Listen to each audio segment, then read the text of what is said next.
Welcome back to Live Work Stay with Billy Kay.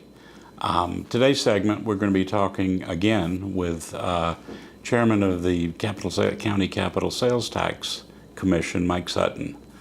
We have a tax on the ballot. I think it's important, whether you like taxes or not, to at least understand what the county and the municipalities are trying to do. Today I have with me again Mike Sutton. Today I have with me again Mike Sutton, who is the chairman of the Beaufort County Capital Sales Tax Commission. In our last segment, we talked a little bit of generalities, but I thought today what we'd do is get down into the nitty-gritty. You know, what are we asking the voters to pay that extra penny for? You know, Mike had, in summary, had said that we had sort of 4 categories. But I think we ought to, dig right into the 4 categories and at least highlight some of the projects.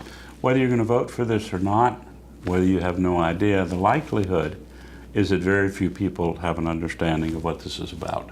Sure. And so I'm dedicating the time on this show, thanks to Mike's help, to try to at least let people understand what the option they'll be voting on would be. Mike, let's hit it with the projects. Great. Well, thanks, Billy, for having me back. And obviously important to get word out of what's going on here. As you mentioned, we have several categories that the Commission put together for the $120 million worth of 4-year funding with the penny sales tax. In the category 1, we spoke about on the last episode, was related to public safety. And those are very specific items on transportation and on public access, which were the safe routes to schools. We talked about that a little bit. Some of the specifics we'll go over again with the Jenkins Islands and Windmill Harbor area roadway improvements, which is a problem, as most people who live there know, and people who travel to Hilton Head may experience, along with the Pinckney Island Road as well. And this is not new information to the county. The county has had a traffic impact study done, or a traffic safety study done, and all the items on the penny sales tax list that are under the public safety related to transportation or direct results of that study. And all of these have been on the list. It's just a question of, do you raise taxes, which you really can't do because of the state cap, right, and you don't want to do, or do you find that extra short-term way to raise the capital to begin to shorten that long list of capital projects we all need? Sure. I mean, Hilton Head suffers directly the impact of the Bluffton corridor, the 278 corridor, not being completed or not being finished. The state transportation tax, the gas tax, is not sufficient enough to fund projects like this. So the county struggled for years of how do you do these segments, these pieces, and the ones that we have on the list are the final components that make up things like traffic signal devices to make the neighborhood safer, road widening projects where there's 4 lanes now and 6 lanes leading into it and 6 lanes leading out of it. But there's entire areas that are narrowed down and it causes bottlenecking. And even things like the Pinckney Island, if you've been there, it's the preserve area where a lot of outdoor people like to do recreation. And it's a very unsafe environment because the boaters have to pull their boats up out onto 278 at the foot of the bridge. And there's some improvements that the traffic safety study indicated that could make that a much safer approach and entry and exit point.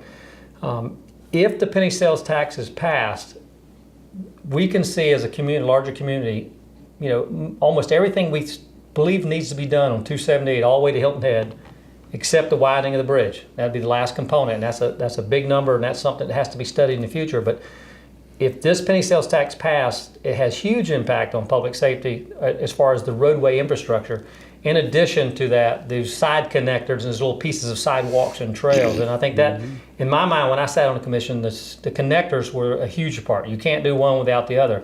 So we can pave surfaces and make roads, but we have to have safe ways to get to those and get off of those. And that's not just for the people who live on Hilton Head Island. That's the people who work there, the people who visit there, the people who live in Bluffton who shop or work there. That's right. It's the whole region. So we always tend to think, well, this is for Beaufort, that's for Hilton Head. But I think y'all have made a broad selection. I mean, I think one, for example, that will impact every single citizen in Beaufort County is the sheriff's request for new radios that will serve not only the sheriff's deputies, but the Bluffton, Beaufort, Port Royal Police Sure. Departments. I mean, we talked about that last episode as well, but that is hugely important because you got to remember when the 911 call goes out, It doesn't matter where you live in the county. There's multiple type agencies that will respond at different levels and different responsibilities and just different jurisdictions. And prior to the issue we have with radios today, each municipality or township had their own gear, and there was not a direct connection between those communication pieces. And so that's probably fire too. that's fire, police, and EMS, and emergency management. So the problem we're facing is that now that under Sheriff Tanner's time period, he was able to get that controlled and actually spend money back 15 years ago to synchronize all that.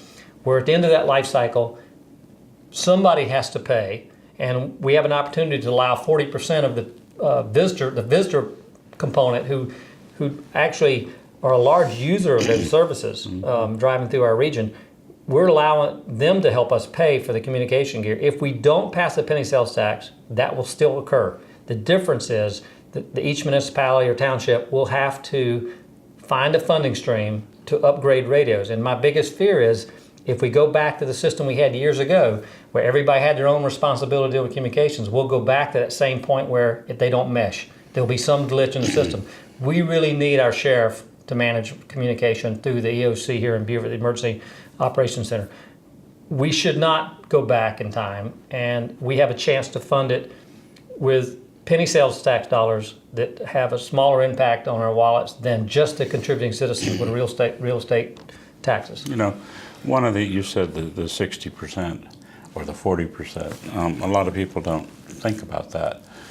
When we pay an extra penny, when we pay an extra 0.6 of a penny, someone else is paying for. That's right. And meaning for every dollar we spend, 40% or 40 cents is coming from someone who's a visitor or a traveler or someone who lives outside the county who's coming into it.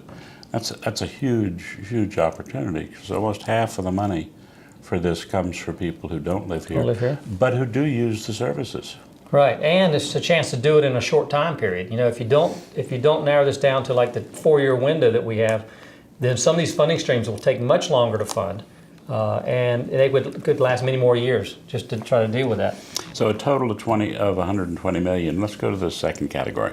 All right, the second category is environmental impact. Now this is a huge one because we always, if you have water and sewer to your house and you're not impacting the environment because you're not on a septic tank, you kind of take it for granted that everybody has it. Well, the reality is our larger community, not everyone has water and sewer.